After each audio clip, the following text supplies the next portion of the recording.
এখানে গণসংখ্যার একটা সারণী দেওয়া আছে।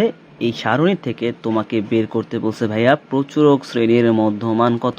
ভাইয়া প্রচুরক শ্রেণী বলতে কোনটা বোঝাইতেছে আগে বলো। প্রচুরক গণসংখ্যা সবচেয়ে বেশি যার মধ্যে থাকবে সেটাই হচ্ছে প্রচুরক।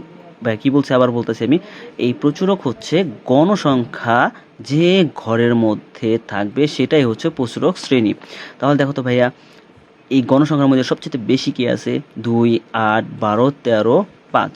একটু দেখো তো ভাইয়া কে আছে বেশি, অবশ্যই 12। তাহলে গণসংখ্যা সবচেয়ে বেশি আছে 12, অর্থাৎ প্রচুরক শ্রেণী হচ্ছে ভাইয়া এই 81 থেকে 90। 12 ঘরে কি আছে শ্রেণী, 81 থেকে 90। এগুলো কিন্তু এক একটা শ্রেণী, ঠিক আছে, এগুলো হচ্ছে এক এক ঘর শ্রেণী।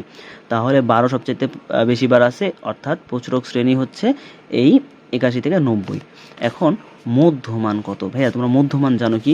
মধ্যমান আমি শর্টকাট করে বলে দিয়েছি। মধ্যমান হচ্ছে এই যে একটা শ্রেণী আছে, এই শ্রেণী দুইজনকে যোগ করলে দুইটা ভাগ দিলেই ওইটাই হচ্ছে মধ্যমান। দেখো তো 81 আর 90। তাহলে এখানে দেখো তো, খেয়াল করো তো, এখানে প্রচুরক শ্রেণী কোনটা ভাইয়া, 81 থেকে 90। আচ্ছা তোমরা কি বলতে পারবে 81 থেকে 90 কেন প্রচুরক শ্রেণী হলো? আমি আবার বলতেছি ভাইয়া যে গণসংখ্যা যার মধ্যে সবচেয়ে বেশি আছে সেটাই হচ্ছে প্রচুরক শ্রেণী। তাহলে প্রচুরক শ্রেণী কত, 81 থেকে 90। তাহলে মধ্যমানটা কত হবে ভাইয়া,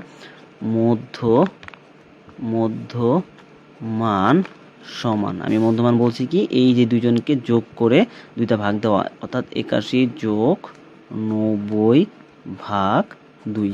তাহলে 81-র সাথে 90 যোগ করলে কত আসে ভাইয়া, 81-এর সাথে 90 যোগ করলে আছে 1, আর 8 9 17, 17 হচ্ছে 7, অর্থাৎ 171। 171কে 2 দিয়ে ভাগ করলে কত আসে, 170-এর ভাগ হচ্ছে 135, 135.5, 135.5। এটা হচ্ছে মধ্যমানের অ্যান্সার।